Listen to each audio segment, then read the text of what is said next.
બારડોલીમાં આવેલી Bardoli education society સંચાલિત BABS હાઈસ્કૂલમાં ચાલી રહેલા વિવાદમાં નવા ખુલાસા સામે આવ્યા છે. સંસ્થાના 2022થી 2025ના કારોબારી સભ્યો દ્વારા પ્રેસ બ્રેકિંગ કરીને જણાવાયું છે કે સંસ્થાના પૂર્વ ઉપપ્રમુખ દેવર્ષિભાઈ જોશી અને ટ્રસ્ટી અજયભાઈ અધ્વર્યુ છેલ્લા 2 વર્ષથી સંસ્થાના વહીવટમાં સતત વિઘ્નો ઊભા કરી રહ્યા છે. કારોબારી સભ્યોના આક્ષેપ મુજબ સંસ્થાની મિટિંગોમાં અસભ્ય વર્તન, ગાળાગારી તેમજ અગત્યના દસ્તાવેજો લઈ જવાની ઘટના પણ બની હતી. આ મામલે બારડોલી પોલીસ સ્ટેશન ખાતે FIR નોંધાઈ હોવાનું પણ જણાવવામાં આવ્યું છે. આ સમગ્ર મામલો ચેરિટી કમિશનર સુધી પહોંચતા તારીખ 11 ડિસેમ્બર 2025ના રોજ આપવામાં આવેલા એકતરફી હુકમ સામે હાઈકોર્ટમાં અરજી કરવામાં આવી હતી. હાઈકોર્ટના માર્ગદર્શન બાદ સંયુક્ત ચેરિટી કમિશનર સુરત દ્વારા 30 જાન્યુઆરી 2026ના રોજ અંતિમ હુકમ આપતા અગાઉનો હુકમ રદ કરવામાં આવ્યો હતો. સાથે જ નવી ચૂંટણી યોજવા માટે 4 ચૂંટણી કમિશનરો અને 2 સરકારી નિરીક્ષકોની નિમણૂક કરવાનો આદેશ પણ આપવામાં આવ્યો છે. આ ઉપરાંત નવી ચૂંટણી થાય ત્યાં સુધી 2022થી 2025ની જૂની કારોબારી સમિતિ કાર્યભાર સંભાળશે તેવો સ્પષ્ટ નિર્દેશ પણ આપવામાં આવ્યો છે. સંસ્થાના કારોબારી સભ્યોનો વધુ આક્ષેપ છે કે ચૂંટણી પ્રક્રિયામાં સહકાર આપવા બદલે વિવિધ બહાનાઓ દ્વારા ચૂંટણી અટકાવવાનો પ્રયાસ કરવામાં આવી રહ્યો છે. સાથે સાથે સોશિયલ મીડિયા પર કરવામાં આવતા પાયા વિહોણા આક્ષેપોને પણ સંપૂર્ણપણે નકારી કાઢવામાં આવ્યા છે. 2022થી 2025 BAB હાઈસ્કૂલના પ્રમુખ તરીકે હું ફરજ બજાવું છું. હાલમાં 2-3 માસથી અમારા કારોબારીના સદસ્ય દેવર્ષિભાઈ જોશી અને અજયભાઈ અધ્વર્યુ તરફથી વિવાદ ઊભો કર્યો છે.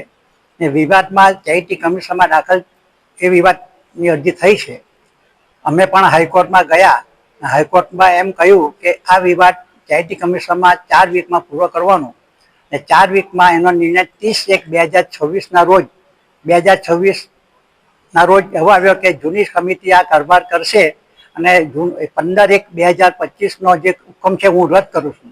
આક્ષેપ એવો કરવામાં આવે છે કે તમે આ સંસ્થાની અંદર ભ્રષ્ટાચાર કરી રહ્યા છે.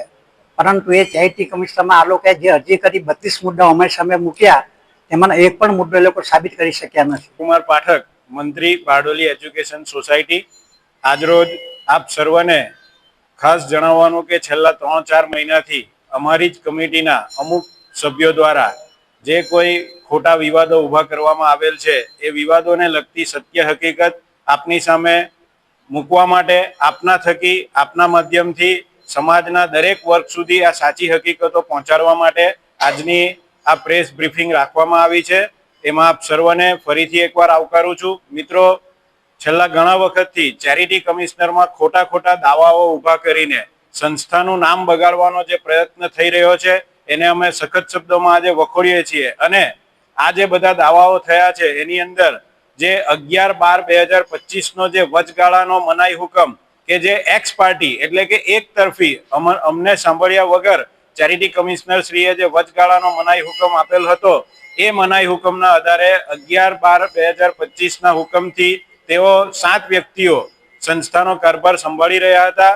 ઉપરાંત ત્યારબાદ અમે હાઈકોર્ટની અંદર પિટિશન દાખલ કરેલ હતી. એ પિટિશનના સુનાવણીમાં હાઈકોર્ટે એવું જજમેન્ટ આપેલ હતું કે સંયુક્ત ચેરિટી કમિશનર શ્રી સુરત દ્વારા આ મેટરનો 4 અઠવાડિયામાં નિકાલ કરીને ફાઇનલ ચુકાદો આપવાનો રહેશે.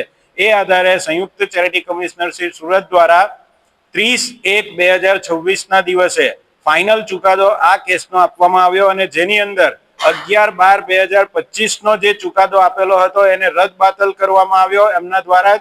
અને નવેસરથી 4 નિરીક્ષકો, 4 કમિશનરો અને 2 સરકારી નિરીક્ષકોની હાજરીમાં નિષ્પક્ષ ચૂંટણી કરવાનો એક ઓર્ડર પણ એ જ 30/1/2026ના દિવસે કરવામાં આવ્યો. આ જે કોઈ વ્યક્તિઓ છે એ વ્યક્તિઓ આ હુકમનો ઘણા સમયથી ખોટી રીતે અનાદર કરતા આવ્યા છે અને એ અનાદર કરવાના ભાગરૂપે ઘણા બધા ક્રિમિનલ પગલાઓ પણ એમણે ભર્યા છે. દાખલા તરીકે શાંતિથી અમે લોકો જ્યારે શાળામાં એમને મળવા ગયા અને એવી વાત કરી કે ભાઈ હવે આ ચેરિટી કમિશનરનો ચુકાદો આવ્યો છે તો આપણે સાથે રહીને ચૂંટણી પ્રક્રિયા કરવાની છે, તો તેઓ દ્વારા ખોટી ધાક ધમકીઓ આપીને માથું ફોડી નાખીશું, કાચ ફોડી નાખીશું અને તમારા ઉપર ખોટા પોલીસ કેસો કરીશું, આવી બધી ધમકીઓ આપીને અમને ત્યાંથી હળદૂત કરવામાં આવેલા. ઉપરાંત જ્યારે સરકારી નિરીક્ષકોએ શાળાની 3 વખત મુલાકાત લીધી ચૂંટણી પ્રક્રિયા ચાલુ કરવા માટે, તો એ ચૂંટણી પ્રક્રિયા કરવા માટે પણ એમના તરફથી કોઈ પણ પ્રકારનો સહકાર મળતો નથી. ઉપરાંત જ્યારે એમને પાસે સહકાર માંગવામાં આવે છે ત્યારે ખોટા બનાવો બનાવે છે કે અમારો આ કેસ હાઈકોર્ટની અંદર છે, અત્યારે શાળામાં બોર્ડની પરીક્ષા ચાલે છે એટલે હમણાં કોઈ પણ પ્રકારની પ્રક્રિયાઓ કરવાની થતી નથી. મિત્રો, બોર્ડની પરીક્ષાનું પેપર 2 વાગે પૂરું થઈ જતું હોય છે, 3 વાગ્યા પછી કોઈ પણ પ્રકારની પ્રક્રિયા કરી શકાય છે, શાળામાં જઈ પણ શકાય છે, એવો કોઈ બાદ સરકારશ્રી તરફથી પણ છે નહીં. છતાં બી સમાજમાં આવી ભ્રામક વાતો ફેલાવવામાં આવે છે. હાઈકોર્ટની અંદર આજ સુધી કોઈ પણ પ્રકારનો કેસ થયો નથી. ઉપરાંત જો હાઈકોર્ટમાં કેસ થયો હોય તો ભલે આ પ્રક્રિયા ચાલતી, હાઈકોર્ટ જે પણ જજમેન્ટ આપશે તો આ પ્રક્રિયા ઓટોમેટિક રદ થશે, એમાં આ પ્રક્રિયાને અટકાવવાનો ક્યાં પ્રશ્ન આવે છે? એટલે એમના તરફથી કોઈ પણ પ્રકારનો ચૂંટણી પ્રક્રિયામાં પણ સહકાર મળી નથી રહ્યો.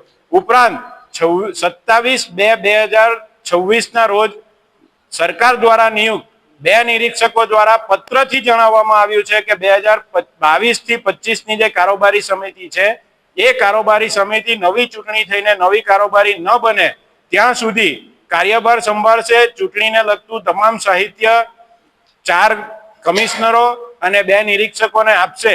આ લેટરના આધારે જ્યારે અમે શાળાની ઓફિસમાં કાર્યભાર સંભાળવા માટે ગયા ત્યાર પછી પણ એમના તરફથી વર્તન ખૂબ જ ખરાબ રીતે કરવામાં આવ્યું. એમણે શાળાની ઓફિસનું તાળું તોડીને ફરીથી શાળાની ઓફિસમાં પ્રવેશ કર્યો. આ અંગેની પોલીસ ફરિયાદ પણ અમારા દ્વારા કરવામાં આવી હતી, જેની FIR પણ છેલ્લે થઈ અને 2 શખ્સોની અટક પણ કરવામાં આવી અને એ કેસની ઇન્વેસ્ટિગેશન અત્યારે પોલીસ વિભાગ દ્વારા ચાલુ છે. આ ઉપરાંત અગાઉ પણ આ પ્રક્રિયાઓ મિત્રો 3 મહિનાથી નથી ચાલતી, પણ આ વસ્તુ એમના તરફથી છેલ્લા 1-1.5 વર્ષથી આવા વર્તનો, સંસ્થાને બદનામ કરવાના વર્તનો ચાલી રહ્યા છે. ઓગસ્ટ મહિનામાં 2024 ઓગસ્ટ મહિનામાં ચાલુ મીટિંગે શ્રી દેવરસિંહભાઈ જોશી ઠરાવ બુક લઈને ભાગી ગયા હતા. આ ઠરાવ બુક લઈને જતા રહેતા એમની પાસે ઠરાવ બુક પાછી માંગવામાં આવી ત્યારે એમના તરફથી એવો જવાબ આપવામાં આવ્યો કે આ ઠરાવ બુક તમને નહીં મળે અને ચાલુ મીટિંગે ઠરાવ બુક લઈને ભાગી જતા. ઉપરાંત મીટિંગમાં મારામારી અને તોફાનો અને ગાળાગાળી જેવા પ્રકરણો પણ એમના તરફથી કરવામાં આવ્યા. ની છૂટકે સંસ્થા તરફથી પ્રમુખ અને મંત્રીએ પોલીસ ફરિયાદ કરવી પડી, કારણ કે સંસ્થાની એક અગત્યનું ડોક્યુમેન્ટ જ્યારે આ રીતે જતું રહ્યું હોય તો એ પોલીસ ફરિયાદ કરવી જ પડે. એ પોલીસ ફરિયાદના ભાગરૂપે પણ પોલીસે એમની પાસેથી એ ચોપડો જપ્ત કર્યો, એની પણ FIR થઈ અને અત્યારે એ મુદ્દામાલ તરીકે કોર્ટમાં જમા છે. તો મિત્રો, આવી પ્રવૃત્તિઓ છેલ્લા 1.5 વર્ષથી એમના તરફથી કરવામાં આવી રહી છે. ઉપરાંત પાયા વિહોણા, સત્યથી અળગા અનેક પ્રકારના ભ્રષ્ટાચારના ખોટા આરોપો એમના તરફથી, વ્યક્તિગત આરોપો અને સંસ્થાકીય આરોપો પણ વખત ખોટી રીતે કરવામાં આવે છે. આ આરોપો થકી સંસ્થાની પ્રતિષ્ઠાને ખૂબ મોટી હાનિ પહોંચી રહી છે. મિત્રો, હવે જ્યારે આ આક્ષેપો કરવામાં આવે છે ત્યારે તેની જો વાત કરું આપની સાથે, તો દરેકે દરેક જે પણ કોઈ કામગીરી થઈ છે સંસ્થામાં, પછી એ બાંધકામને લગતી હોય કે પછી બીજી કોઈ વસ્તુઓ ખરીદવાની કામગીરી હોય, એ તમામના ઠરાવો સર્વસંમતિથી સંસ્થાની મેનેજિંગ કમિટીની મિટિંગોમાં થયા છે. એ મિટિંગોમાં તેઓશ્રી પણ હાજર હતા, એમની પણ એ ઠરાવ બુકમાં સહી છે. મિત્રો, ઉપરાંત દરેકે દરેક નેગોશિએશનમાં એ વ્યક્તિઓ હાજર છે. એ દરેકે દરેક કમ્પેરેટિવ સ્ટેટમેન્ટ હોય, નેગોશિએશનના કવર હોય, ભાવપત્રકો હોય, દરેક વસ્તુઓ પર એ લોકોએ સહી કરી છે. એ દરેક મિટિંગમાં એ વ્યક્તિઓ હાજર હતા. ઉપરાંત જો તમને આટલો બધો વિરોધ હતો તો 2022-23, 23-24, 24-25 ના હિસાબો કારોબારી સમિતિ અને જનરલ સભામાં જ્યારે મંજૂર થયા ત્યારે પણ એમના તરફથી સર્વસંમતિથી એ બધા જ હિસાબો મંજૂર કરવામાં આવ્યા છે. આ તમામ ઓડિટ રિપોર્ટ છે આપણી પાસે. ઉપરાંત એમના તરફથી 11/12/2025 ના હુકમ પ્રમાણે જ્યારે એમણે ચાર્જ લીધો ત્યારે 15/1/2026 ના રોજ જે એમણે સામાન્ય સભા બોલાવી, જે હવે તો રદ બાતલ થયેલી કહેવાય, એ સામાન્ય સભામાં એમણે જ પોતે 2024-25 નો હિસાબ મંજૂર કર્યો છે. મિત્રો, જો આટલો બધો વિરોધ હતો, ખરેખર ભ્રષ્ટાચાર હતો, તો એમણે શા માટે આ હિસાબો મંજૂર કર્યા? મિત્રો, એટલે તદ્દન ખોટી, સત્યથી વિહોણી, પાયા વિહોણા આક્ષેપો કરીને સમગ્ર પ્રકરણને ચગાવીને વ્યક્તિગત આક્ષેપો કરીને આખા સમાજના આખા વિસ્તારમાં સંસ્થાનું નામ બોળવાનું કામ અને સંસ્થાની પ્રતિષ્ઠાને હાનિ પહોંચાડવાનું કામ આ મુઠ્ઠીભર વ્યક્તિઓ કરી રહ્યા છે મિત્રો. ઉપરાંત ખુરશી પર ચીટકી રહેવું, પોતાનું વર્ચસ્વ જમાવી રહેવું, પોતે વર્ષો સુધી બેસી રહેવું, આવી બધી હીન ભાવનાઓ થકી સમાજને પણ ગેરમાર્ગે દોરીને આ રીતની કાર્યવાહીઓ કરવામાં આવે છે. ઉપરાંત મિત્રો બીજી એક આપને માહિતી આપવાની છે આજે કે અત્યારે સંસ્થામાં છેલ્લા 2 મહિનાથી શિક્ષકોના પગારો અટકેલા છે. એને પણ એ લોકો મુદ્દો બનાવીને ચગાવી રહ્યા છે, શિક્ષકોને પણ ગેરમાર્ગે દોરી રહ્યા છે. પણ મિત્રો કેમ આ પરિસ્થિતિ આવી તેનું આપને સાચું કારણ આજે જણાવું મિત્રો. આ વ્યક્તિગત કેસો એમના તરફથી કરવામાં આવ્યા છે, સંસ્થાના કેસો નથી આ. તો એમના વકીલોને તોતિંગ ફીઓ 2 લાખ, 2.5 લાખ, 3 લાખ રૂપિયા સુધીની ફીઓ સંસ્થામાંથી ચૂકવવામાં આવી. જે પૈસા સામાન્ય ઘરના વાલીઓના પરસેવાની કમાણી જે વિદ્યાર્થીઓની ફી માટે આપવામાં આવી, દાતાઓ દ્વારા સંસ્થાના વિકાસ માટે જે દાન આપવામાં આવ્યું, આ દાનનો ઉપયોગ વકીલોની ફી ચૂકવવા માટે એમના દ્વારા કરવામાં આવ્યો. અને આ કોઈ નાની સૂની ફીઓ નહીં, લાખો રૂપિયાની ફીઓ સંસ્થામાંથી ચૂકવવામાં આવી. એટલે ની છૂટકે અમારે પ્રમુખ અને મંત્રીએ બેંકમાં અરજી કરવી પડી અને બેંકે એના લીગલ સેલની જે અભિપ્રાય લેવાનો હતો એ અભિપ્રાય લઈને એ સંસ્થાના તમામ ખાતાઓ ફ્રીઝ કર્યા મિત્રો. એટલે સંસ્થાના પૈસાનો ખોટી રીતે ઉપયોગ તેઓ તરફથી આ કેસો લડવા માટે દુરુપયોગ કરવામાં આવી રહ્યો હતો. જો આ અટકાવવામાં ન આવે તો હજુ પણ લાખો રૂપિયાની ફી સંસ્થામાંથી વકીલોની ફી વ્યક્તિગત કેસો માટે ચૂકવવામાં આવશે મિત્રો. ઉપરાંત અમારી માહિતી પ્રમાણે બીજા 4.5 થી 5 લાખ રૂપિયાના બિલો પણ સંસ્થામાં વકીલોના પડેલા છે. ઉપરાંત મિત્રો 3 લાખ રૂપિયા જેટલી રકમનો ચેક એમણે લખી દીધો હતો, એ તો ખાતા ફ્રીઝ થયા એટલે એક ચેક બાઉન્સ થઈને અટકી ગયો છે. અને એ પહેલા પણ આટલી જ રકમ એમણે ઓલરેડી વકીલોને ચૂકવી દીધી છે. આ કોઈ પણ સંજોગોમાં સંસ્થાના પૈસા, વિદ્યાર્થીઓની ફીના પૈસા, દાતાઓના પૈસાનો આવો ઉપયોગ થવો જોઈએ નહીં. એટલા માટે અમે બેંકના ખાતાઓ પણ બંધ કર્યા છે મિત્રો. અમને ખબર છે કે શિક્ષકોને તકલીફ પડે છે, પણ એને માટે પણ અમે પ્રયત્નો કરી રહ્યા છીએ. ચેરિટી કમિશનર સાહેબને, ડીઈઓ સાહેબને અમે વિનંતી કરી છે, રજૂઆત કરી છે, લેખિત રજૂઆત પણ કરી છે કે આપ શ્રી માત્ર પગાર કરવા માટે અને વહીવટી ખર્ચાઓ કરવા માટે આનો રસ્તો કરો. જોઈએ તો અમારી શાળાના 4 આચાર્ય છે, આચાર્યની સહીથી આપ જોઈએ તો ખાતા ઓપરેટ કરવાનો હુકમ કરો, અથવા તો તમારા નિમેલા 2 સરકારી નિરીક્ષકો જેમની સહીથી ખાતા ઓપરેટ થાય. આવી પણ વિનંતી અમારા દ્વારા ચેરિટી કમિશનર શ્રીને અને ડીઈઓ સાહેબને પણ કરવામાં આવી છે. અને ડીઈઓ સાહેબને અમે વ્યક્તિગત રીતે વિનંતી કરી છે કે સાહેબ આપ આમાં હસ્તક્ષેપ કરીને સંયુક્ત ચેરિટી કમિશનર સાહેબને આપ પણ એક વિનંતી કરો કે સાહેબ આ ખાતા ઓપરેટ થાય એને માટેનો કોઈક હુકમ કરો. પરંતુ ખોટા વ્યક્તિઓના હાથમાં જો એની સહી જાય તો આ વસ્તુ ખોટી રીતે ઉપયોગ થઈ શકે છે. ઉપરાંત મિત્રો બીજી એક માહિતી આપું કે 11/12/2025 નો જે વચગાળાનો એક તરફી મનાઈ હુકમ મળેલ છે, એ મનાઈ હુકમ મેળવવા માટે આ વ્યક્તિઓ તરફથી સંયુક્ત ચેરિટી કમિશનર સાહેબની કોર્ટમાં ફોર્જ ડોક્યુમેન્ટ મૂકવામાં આવેલા હતા મિત્રો. અને એ ફોર્જ ડોક્યુમેન્ટ સંયુક્ત ચેરિટી કમિશનર સાહેબે પકડી પાડ્યા અને 30/1/2026 નો હુકમ કરીને એ 11/12/2025 નો હુકમ રદબાતલ થયો છે મિત્રો. આપના તરફથી આજની આ સભામાં આપ જે ઉપસ્થિત છો, આપને આ માહિતી આપીએ છીએ અને સત્ય પ્રકાશિત કરીએ છીએ મિત્રો. ધન્યવાદ. નમસ્કાર મિત્રો. BABS હાઈસ્કૂલ એટલે કે બારડોલી એજ્યુકેશન સોસાયટીના વિવાદના વિશે ઘણું છાપામાં જોયું, વાંચ્યું.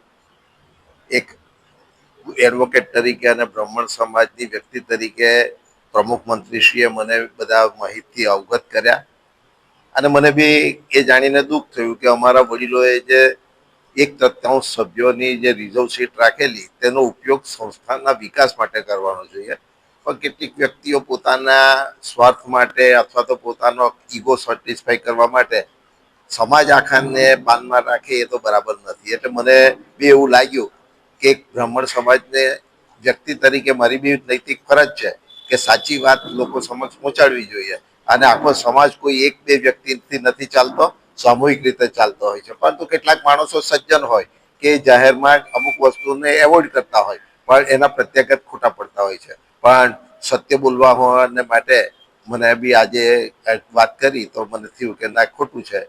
અમારા સમાજની 7 સીટ હોય એ બરાબર છે, પરંતુ આખો વહીવટ બધાના સહયોગ વગર ન ચાલી શકે. ઇતર કોમોને પણ આપણે સાથે રાખવાની છે ને અલ્ટિમેટલી આપણો ઉદ્દેશ તો એક સારી સંચાલન દ્વારા ગરીબ વર્ગ જે ખાનગી સ્કૂલોમાં નથી અભ્યાસ કરી શકતા તે વિદ્યાર્થીઓને શિક્ષણ કાર્ય પૂરું પાડવાનું છે. એમાં પ્રમુખ કોણ, મંત્રી કોણ, અને અમારો જ વહીવટ હોવો જોઈએ અને BABS હાઈસ્કૂલ છે એટલે અમે જ બધું કરી શકીએ એવો જો કોઈ ખ્યાલ ધરાવતા હોય તે મને બરાબર યોગ્ય લાગતું નથી. એટલા પાછળ હું તમારી સમક્ષ આ વાત કરવા આવ્યો. બાકી પ્રમુખ મંત્રી તો એક વ્યવસ્થાનો ભાગ છે. સમાજના બધા માણસો સાથે રહીને શૈક્ષણિક કાર્યમાં સહયોગ આપે એવી અપેક્ષા સાથે વિરમું છું. અસ્તુ. ભારત માતા કી જય.